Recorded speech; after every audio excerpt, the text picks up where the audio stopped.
caballeros. Amén. Así que nos van a extrañar. Nos van a extrañar, ¿verdad? O sabe, ojalá. ¿Quién sabe? Esa, venga. Y si hacía Dios milagros extraordinarios por mano de Pablo.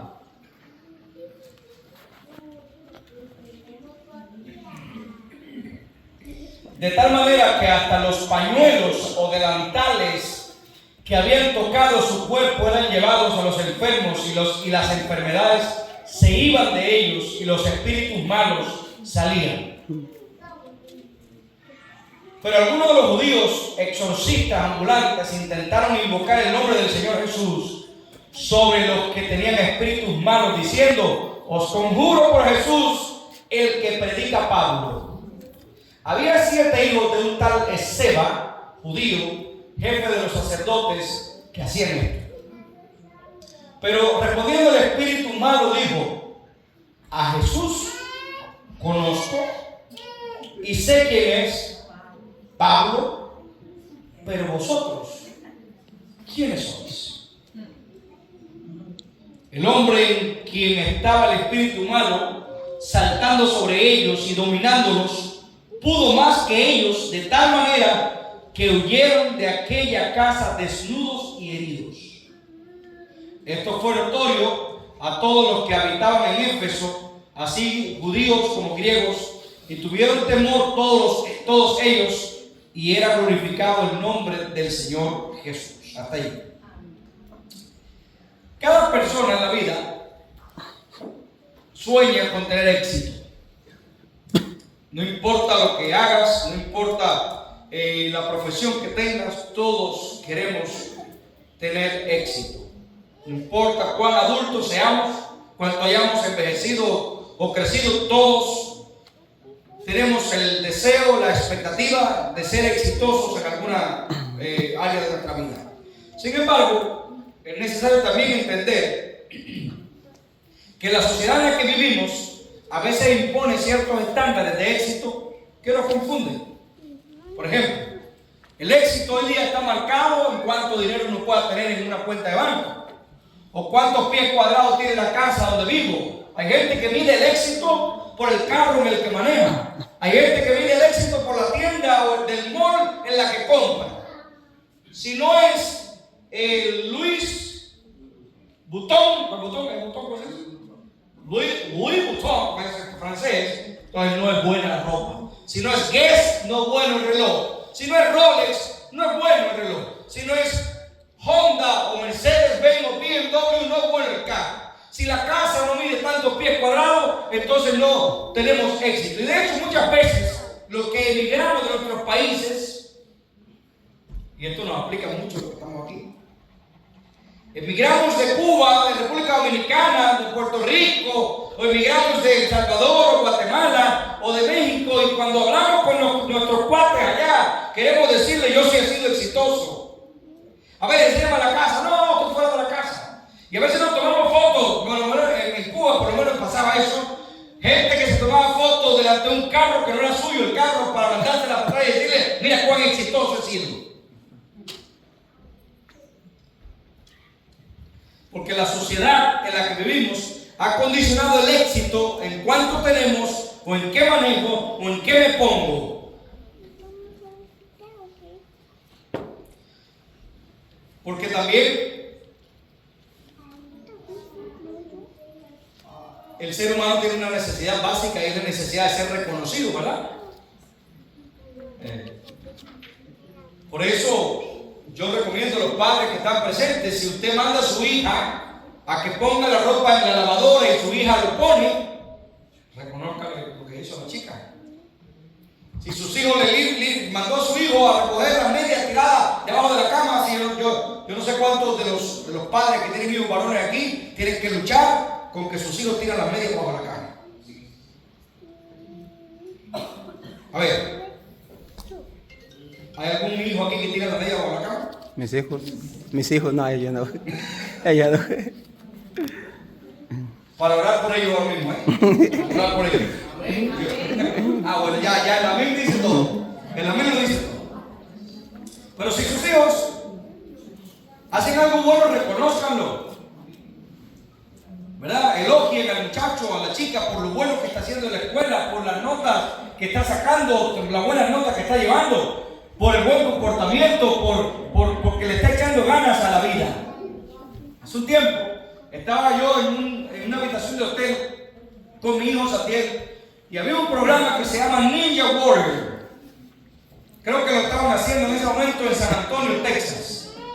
Y yo me quedé asombrado. Todo lo que tienen que hacer jóvenes, ¿verdad? Cuántos obstáculos tienen que vencer y cruzar y llamadas de fuego y se lanzan y un martillo y se caen al agua y todo. Todo. Yo decía, ¿por qué quieren? ¿Cuál es el fin? Bueno, el fin es un fin financiero, porque supuestamente el que llega a la final se lleva no sé cuánta cantidad de miles o millones de dólares, pero también por el hecho de ser reconocidos. Tenemos una necesidad intrínseca en el corazón, que es la necesidad de ser reconocidos, ¿verdad? Por eso, esposas que están aquí, la mayoría se fueron hoy. Pero si su esposo arregla la pared del baño que estaba rota, hágale una limonada fría, dígale, papito, te lo mereces, mira lo que hiciste hoy. Si su esposa, perdón, a los caballeros que están aquí, oye, vino del trabajo, cocinó, y cuando usted llegó del trabajo, ya la casa está limpia y las tortillas calentitas. Le doy un aplauso a esa mujer. Dígale, te mereces que mañana te voy a dar esos $200 que tengo yo ahorrado. Vete para el mall y haz lo que quieras. Arréglate las uñas, píntate el cabello, haz lo que tú quieras. Qué bueno que nos sirve, qué bueno que cómo nos cuidas en la casa. Y por supuesto, hoy día los jóvenes siempre tienen un deseo de imitar a alguien, ¿verdad? Yo le voy a hablar de cuando yo era muchacho. Cuando yo era niño, yo quería convertirme en el Bruce Lee cubano. ¿No saben quién es Bruce Lee? ¿Bruce Lee? ¿No saben quién es Bruce Lee? ¿Seré yo el más viejo aquí? No puedo creer que haya alguno aquí que no sabe quién es Bruce Lee.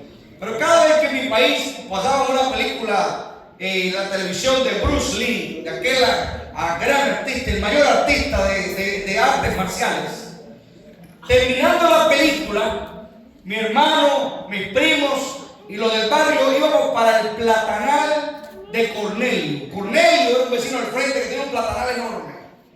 Y ahí yo agarraba el tronco de plátano más grande, el que más me gustaba, y yo me empezaba a tirar patadas y piñazos, porque yo quería ser Bruce Lee. La verdad que no aprendí a tirar patadas ni piñazos.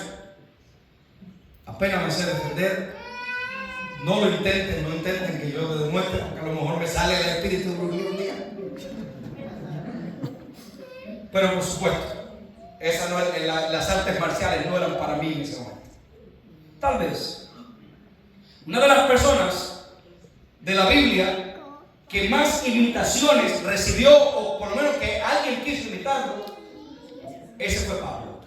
De hecho, él llegó a recomendar en algún momento ser imitadores de mí como yo soy de Cristo. Pablo dijo, imítenme. Tal vez Pablo en algún momento de su vida se convirtió en una celebridad, una persona que todos querían ser como Pablo. ¿Y a qué me refiero? Me refiero al capítulo 19 del libro de los Hechos. En el capítulo 19 del libro de Hechos se narra cómo Pablo trajo el evangelio de Jesucristo a una ciudad del Asia Menor que se llamaba Éfeso. Pablo pasó más de 2 años predicando en Éfeso. Ahí usted lo puede encontrar, no lo leímos ahora porque la verdad quiero aprovechar el tiempo en la predicación y usted puede leer la Biblia por usted mismo y comprobar que lo que estoy diciendo es la verdad. En Hechos capítulo 19 se narra que Pablo pasó como 2 años predicando en Éfeso. Fue tanto el éxito que Pablo tuvo en Éfeso predicando el evangelio, y dice la Biblia que incluso era tanto el poder que emanaba o que salía de Pablo y de su predicación, que los paños, escuchen bien hermanos, están conmigo, presten atención, solamente son media hora de predicación, a veces 40 minutos, así que presten atención, concéntrense lo más que puedan. La Biblia dice que los paños que eran usados para secar el sudor de Pablo, eran tomados los paños, después que secaban a Pablo, llevaban ese mismo trapo a un enfermo y lo ponían sobre el enfermo y las enfermedades se iban. Eso dice la Biblia.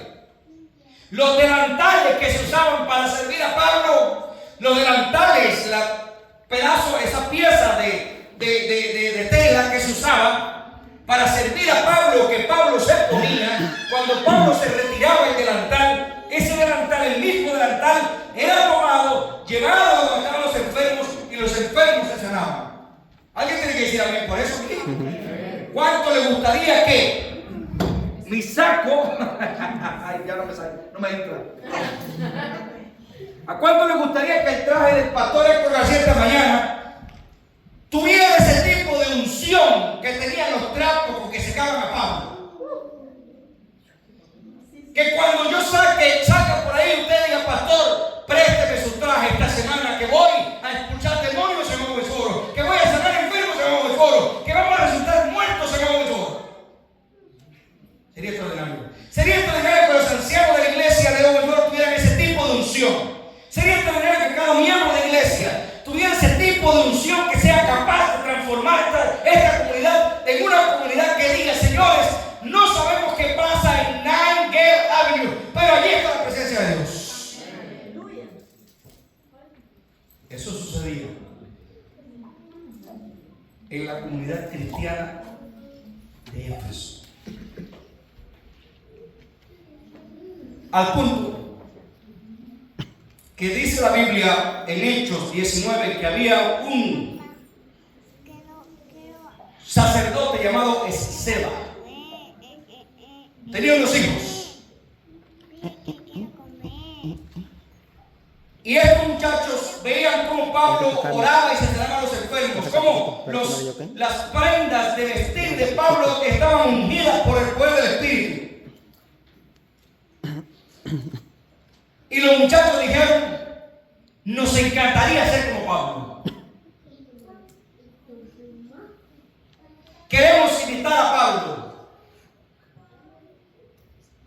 Querían hacer lo que Pablo hacía, expulsar demonios, sanar enfermos, etcétera, etcétera. Así que ellos enmarcaron el éxito de Pablo en ser reconocido. Querían ser como Pablo, reconocido como Pablo, obrar milagros como Pablo, tener la atención que Pablo tenía entre la comunidad. Estudiaron la metodología de Pablo, estudiaron la teología de Pablo, y dice la Biblia que un día salieron los muchachos a enfrentarse con un demonio, con un hombre, que estaba poseído por un demonio. Así que salen los hijos de Seba, el sacerdote de Éfeso, judío por cierto, era judío, no era un sacerdote pagano, era judío. Y salen los muchachos, habiendo estudiado a Pablo, ¿qué es lo que hace Pablo? ¿En qué momento Pablo ora? ¿En qué momento dice esto? ¿En qué momento hace aquello? Y estudiaron todo al dedillo, o sea, como debe ser. Y salieron a enfrentar a un hombre que estaba poseído por un demonio. Llegaron donde estaba el hombre. ¿Y saben qué dijeron los muchachos? Los muchachos dijeron, en el nombre de Jesús, el que predica Pablo, sal de ese hombre. En el nombre de Jesús. Ahora fíjense, yo no sé si ustedes notaron que en la Biblia hay espacio suficiente para que podamos entender que hay poder en el nombre de Jesús. Amén. Yo lamento mucho que en este tiempo los cristianos estamos tan concentrados en tantas cosas, distraídos en tantas cosas, que no explotamos el poder que emana del nombre de Cristo Jesús. Pero en aquel tiempo la gente sí sabía que en el nombre de Jesús hay poder. Y la gente se empeñaba en entender y en practicar y en usar el nombre de Jesús como poder. Pablo mismo dijo, porque no hay otro nombre bajo el cielo en quien podamos ser salvos sino en el nombre de Cristo Jesús. Pablo predicaba a Cristo, a este crucificado. Y hay poder en el nombre de Jesús. Tanto poder en el nombre de Jesús que aún los demonios, cuando escuchan el nombre de Jesús, dice la Biblia, creen, tiemblan y huyen. Los demonios, cuando escuchan el nombre de Cristo Jesús. Así que los muchachos dijeron, en el nombre de Jesús, Y por supuesto esperaban que la reacción del demonio fuese empacar sus maletas y buscar dónde meterse, porque los demonios saben claramente que cuando el nombre de Jesús pasa a representar la vida de un ser humano, allí el demonio no puede entrar. No puede entrar. No hay coexistencia para la luz y las tinieblas, para el error, para el mal y el bien. No puede. En una vida que ha aceptado el nombre de Jesús en su vida, una persona que ha aceptado el nombre de Jesús en su vida, el diablo no puede coexistir ahí. Permítanme recrear la historia como yo me la imagino que sucedió. Llegan los muchachos y le dicen al hombre o al demonio que está en el hombre: en el nombre de Jesús, el que predica Pablo, sal de ese hombre. ¿Qué pasó? El demonio empezó a empacar sus cosas. Ya llegó el nombre de Jesús aquí. Let's go, dijeron los demonios que estaban en el muchacho o en el hombre. Pero de repente algo ocurre en la dinámica, que el demonio, que ya tiene casi todas las maletas listas para salir del hombre, empieza a desempacar y se queda. El demonio no lo dejó. Ahora miren, esto es una imposibilidad, porque ¿cómo es posible que el demonio no quiera irse ante el nombre de Jesús? ¿Qué está pasando en la dinámica del texto o en la dinámica de los demonios? ¿Qué fue lo que entendieron los demonios que nosotros de alguna manera no estamos entendiendo en la historia o pasamos por alto muchas veces? Aquí estoy para explicar. ¿Saben qué pasó? Lo que está pasando es que el demonio en el anuncio de los muchachos se dan cuenta de algo grave, y esto puede estarnos pasando a nosotros también en esta mañana. ¿De qué se dieron cuenta, pastor? Se dieron cuenta que los muchachos vienen a hablar en el nombre de Jesús, del que predica Pablo. ¿Qué significa eso, pastor? Te están hablando en el nombre de un Jesús que ellos no conocen. Están hablando de un Jesús con el cual ellos no tienen ningún tipo de relación. Están ordenando a un demonio que se vaya en el nombre de Jesús, pero del Jesús que predica Pablo, no del Jesús que ellos predican. Eso es trágico. Es una tragedia. Es una tragedia predicar a un Cristo que predica Alejandro Bullón. Es una tragedia predicar al Cristo del que predica Armando Cruz. Es una tragedia predicar al Cristo del que predica Mark Finley. Porque estás diciendo con eso: te predico en el nombre de un Cristo que yo no conozco. Y si tú no conoces a Cristo, entonces tampoco tienes autoridad para echar fuera ningún demonio.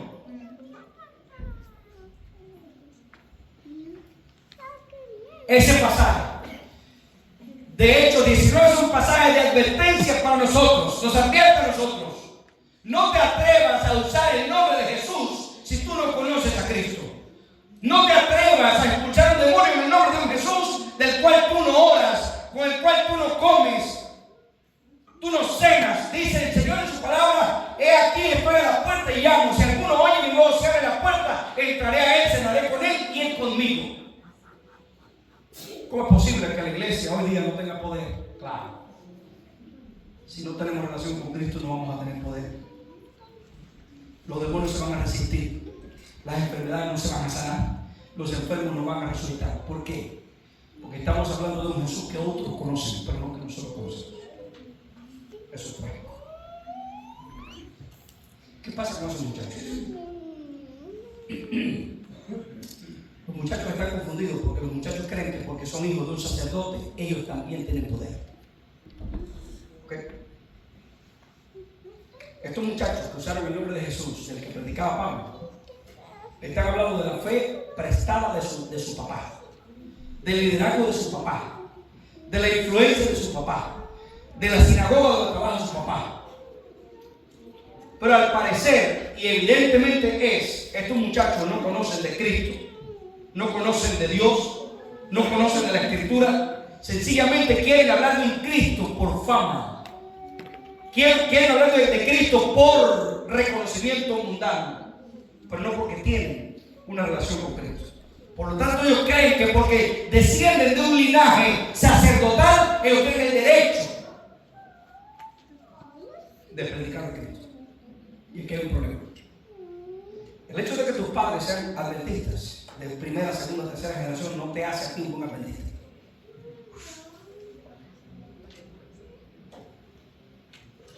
El hecho de que tú hayas leído los 70 libros de Ellen White de tapa a tapa no te hace a ti un buen adventista ni un buen cristiano.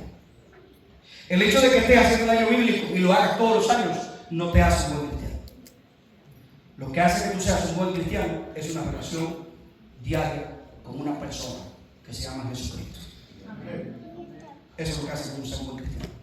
Y como resultado de ser un buen cristiano, entonces vas a leer el año bíblico, entonces vas a orar todos los días, entonces vas a leer los escritos del Espíritu Profecía, vas a leer, vas a cumplir, porque eres un buen cristiano, porque tienes relación con una persona que se llama Jesucristo.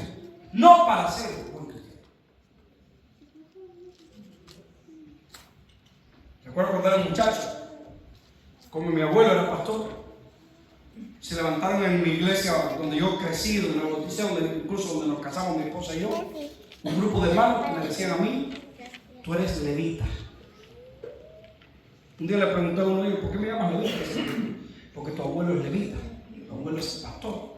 Y si tu abuelo es pastor, tú vas a ser pastor también, tú eres un levita.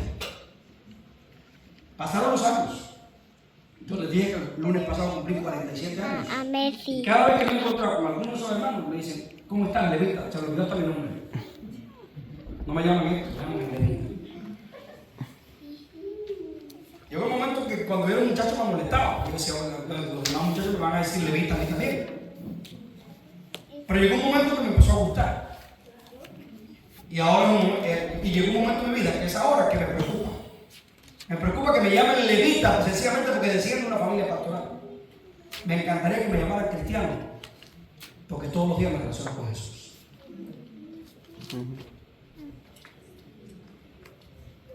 Porque nacer en santidad no necesariamente produce poder en ti. Lo que produce poder en un cristiano no es haber nacido en una casa cristiana. Lo que produce poder es tener una relación diaria con Jesús. Cuando tú vienes a sus pies, cuando tú bebes de sus palabras, cuando te alimentas de Él, cuando vives para Él, entonces eso produce poder en la vida de un cristiano. Estos muchachos creían que la proximidad al sacerdocio producía poder. El hecho de que estés cerca del sacerdote no te hace a ti un sacerdote. El hecho de que estés cerca de un mago no te hace a ti mago. El hecho de que estés cerca de un barco no te hace a ti pescador. Lo que hace que tú seas un cristiano auténtico, genuino, en el pleno siglo XXI, en el año 2025, es la proximidad, no a una iglesia, no a una institución, sino a una persona. Y esa persona se llama Cristo Jesús. Amén. La proximidad en Cristo Jesús. Por eso, los muchachos salieron entusiasmados y tenían una buena intención. La buena intención de estos jóvenes hijos de Seba era liberar a un hombre que está dominado por el mismo demonio. ¿La intención es buena, sí o no? Sí. El deseo es bueno también. No más, ok. No más. Salen. Y cuando se enfrentan con el demonio y expulsan el demonio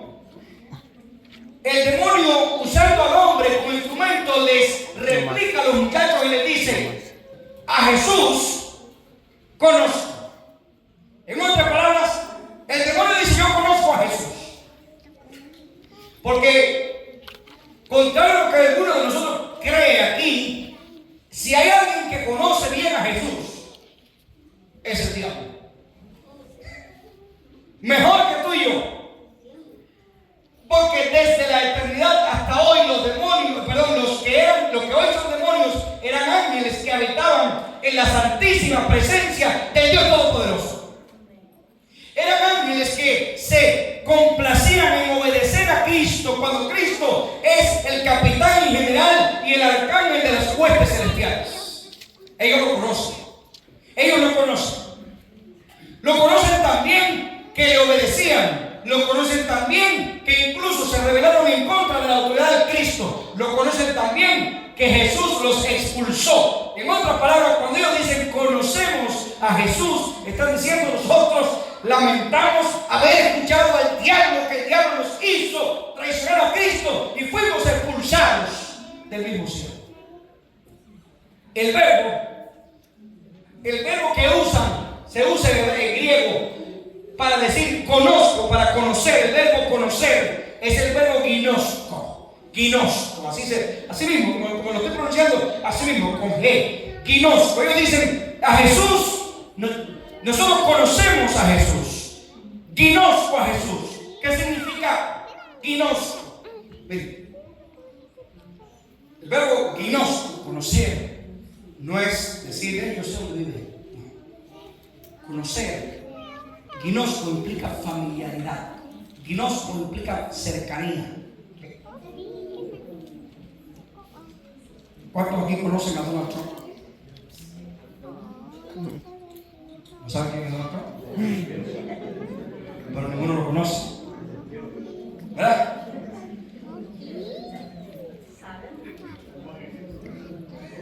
No, buen ejemplo. No funciona. Conozco implica familiaridad. ¿Cuántos conocen dónde vive el pastor aquí? No. Amén. Si han comido mi plato en la mesa y no me conocen.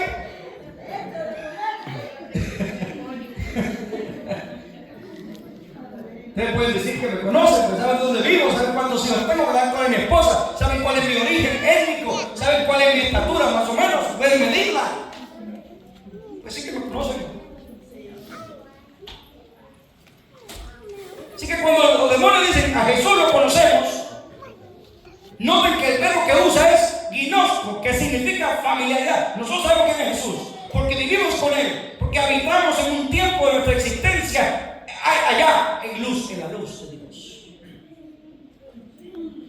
Noten que dice: conocemos a Jesús, y sabemos quién es Pablo.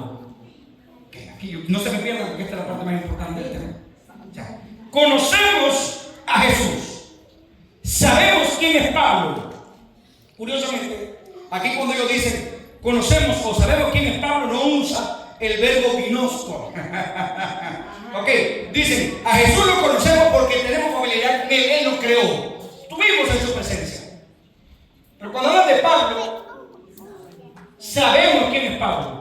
El verbo que usan ahí no es ginosko, en griego es el verbo epistemai. Epistemai no significa que lo conozco como familiarmente, sino que significa he escuchado acerca de Pablo. Okay. Cuando los demonios, cuando los muchachos echan afuera el demonio, ¡hey, sal del hombre! El demonio empieza a empacar, pero cuando escuchan en el nombre de Jesús, el que predica Pablo, el demonio dice: ¡hey, hold on! A Jesús lo conocemos. De Pablo sabemos quién es. ¿Qué hemos escuchado de Pablo? ¿Qué hemos escuchado de Pablo? Hemos escuchado que está unido con el Espíritu Santo. Hemos escuchado que Él vive para Cristo. Hemos escuchado que predica a Cristo y a este crucificado. Hemos escuchado que en Éfeso predica con denuedo la palabra de Dios. Hemos escuchado que lo abandonó todo. Y dijo Pablo, el mismo Pablo dijo: todo lo tengo por basura con tal de seguir a Cristo. En otras palabras, los demonios dicen de Pablo, nosotros sabemos quién es. Pero la pregunta clave es aquí: ¿quiénes son ustedes? Who are you? Y noten que no es una pregunta de identidad, no es una pregunta de identidad. ¿Están conmigo? Esta es la última parte del sermón. Ya voy a terminar, hasta pronto me he puesto. A Jesús lo conocemos. De Pablo hemos escuchado hablar. ¿Pero ustedes quiénes son? No una pregunta de identidad. No es enséñame tu cédula, enséñame tu social security, enséñame tu licencia de conducción, quiero saber quién eres tú. No. Es una pregunta de autoridad. En otras palabras, lo que los demonios le están diciendo a los muchachos es: ¿con qué autoridad ustedes vienen a hablarnos en el nombre de Jesús cuando ustedes no conocen a Jesús? ¿Con qué autoridad? Messi me lo puede robar. ¿Cómo es que vienes a hablarme de Jesús si tú no lo conoces? Tú no pasas tiempo con él. Él es mi papá y mi... ¿Quiénes son ustedes? En otras palabras, tú no tienes poder, tú no tienes derecho a expulsarme en el nombre de un Jesús que tú no conoces. Y hermanos, déjenme decirles que el diablo, el demonio y la fuerza del infierno solo se preocupan con las personas que conocen a Jesús. ¿No me entendieron? ¿No me escucharon? Lo voy a repetir. La fuerza del infierno se preocupan solamente con las personas que conocen a Jesús, que tienen una relación auténtica con Jesús. Estamos supuestos a ser reconocidos por el demonio o por el enemigo, no por lo que somos, sino por cuánto tiempo pasamos con Cristo en oración y en comunión. Estamos supuestos a tener el poder del Espíritu Santo de tal manera que la fuerza del infierno tiemble cuando vean a un cristiano que está lleno del poder del Espíritu Santo. Estamos supuestos a tener la unción del Espíritu Santo de tal manera que el demonio se aterrorice cuando escuche que hay un cristiano en el barrio. Estamos supuestos a estar ungidos de tal manera que cuando caminemos o manejemos por la carretera, que una huesta angelical nos acompañe en nuestra salida y en nuestro regreso. La tragedia de muchos cristianos hoy que conocen el nombre de Jesús, pero no conocen a Jesús porque no pasan tiempo con él. Por eso el demonio le dice: a Jesús lo conocemos, de Pablo hemos escuchado hablar, pero ustedes quiénes son. Me pregunto, me gustaría que regresemos a casa con esta idea. Conozco lo suficientemente a Jesús para que cuando el demonio se interponga en mi camino yo le pueda decir: te hablo en el nombre de Jesús. Y como dice Danny Berrios en una de sus canciones, yo sé que mi Cristo vive. I know. Yo sé que Cristo vive. ¿Y saben por qué sé que Él vive? Y dice el canto: porque hablé con Él esta mañana. Porque hablo con Él todos los días. Porque no salgo de mi casa si Él no va conmigo. Porque en mi carro yo no pongo reggaetón, al que pongo es a Jesús. Porque para mí es un deleite escuchar su palabra. Porque no puedo esperar. Cada vez que el sábado se termina, estoy esperando con ansia que llegue el próximo sábado, porque quiero venir a su encuentro. Por eso yo sé que mi Cristo vive. Gloria a Dios. ¿Conoces a Jesús? Nuestra iglesia está preparándose hace meses para una gran campaña evangelística. Queríamos hacerla grande, con carro, afuera y todo. Estamos soñando en grande. Ahora vamos a tener una campaña. 4 fines de semana de campaña. El próximo fin de semana, el otro fin de semana, luego una campaña completa. Ya podrán notar en mi peso corporal.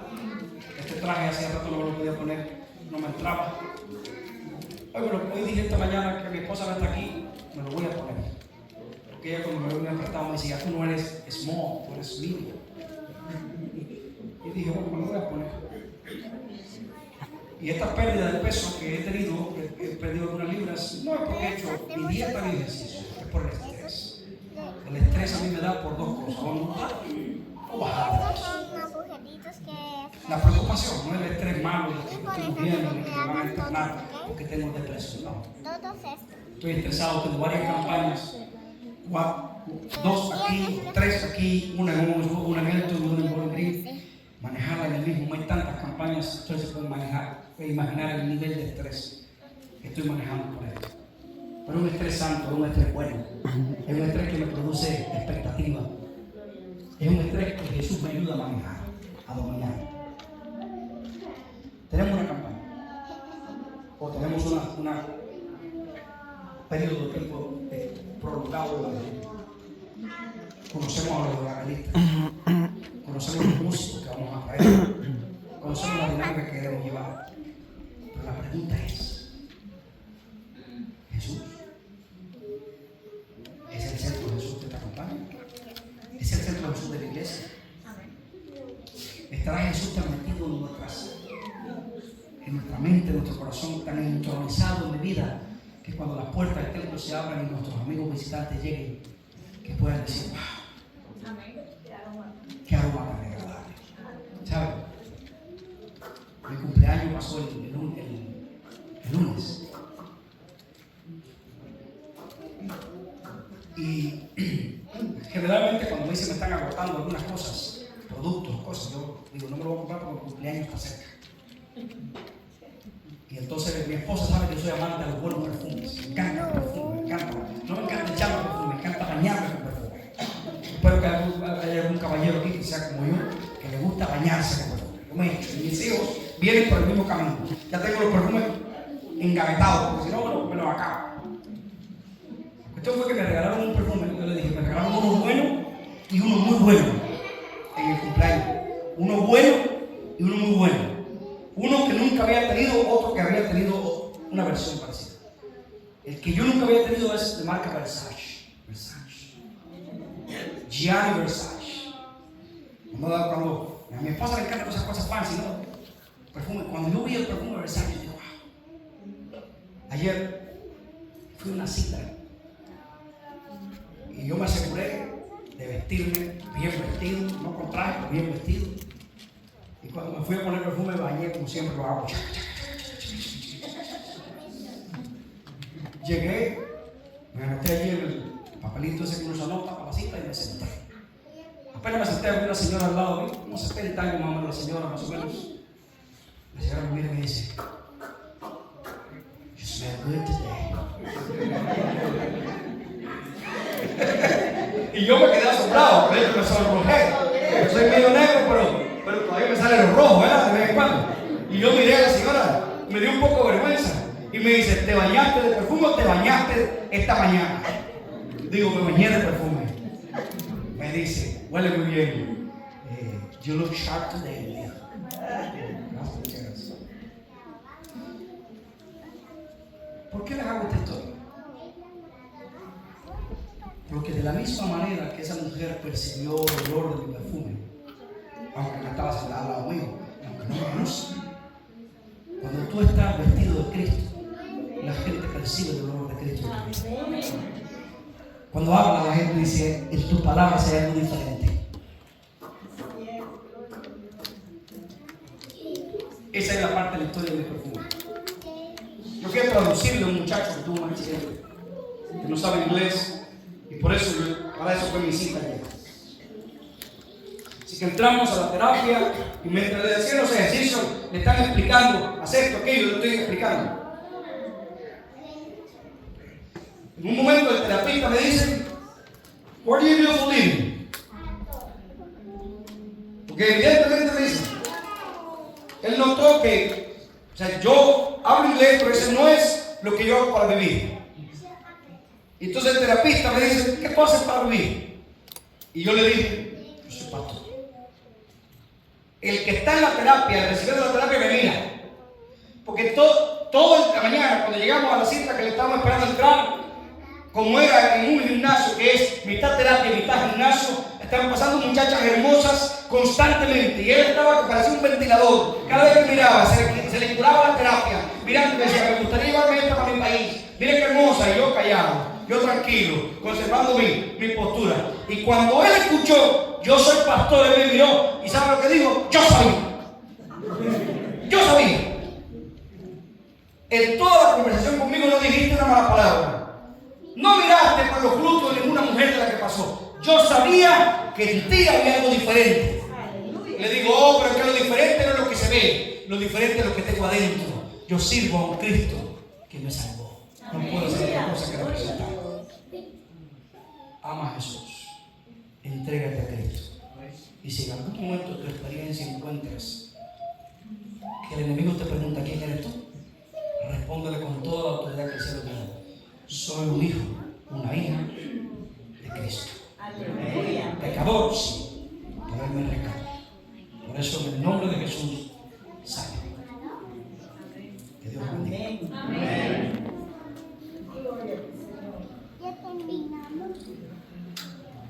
nuestro Dios y nuestro Padre,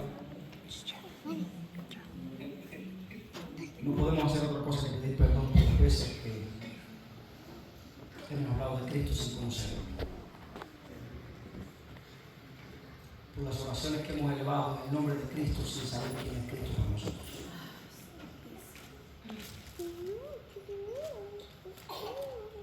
Perdónanos por vestirnos de cristianos cuando nuestro corazón está lejos de Cristo.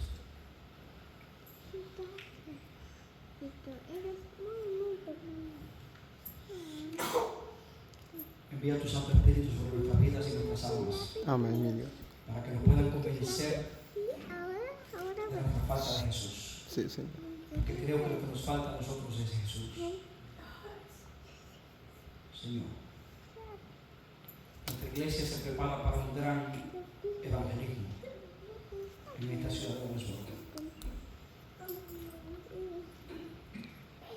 Pero nada hacemos de hablar de Jesús sin tener a Jesús en el corazón. Por eso, Señor, te abrimos la puerta para que tú, como dice Apocalipsis 3:20, entres en nuestra vida. Jesús, por favor, ocupa nuestro corazón, nuestra mente, nuestra alma. Expulsa al demonio y sus obras distorsionadas, destructivas de nuestras vidas.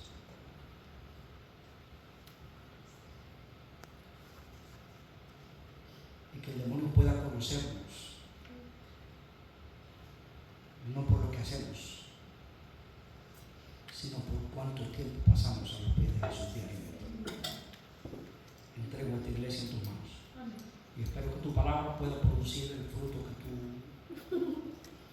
has planeado para cada uno de nosotros. Sí. Regálanos un sábado en tu presencia. En el nombre de Jesús. Amén. Amén.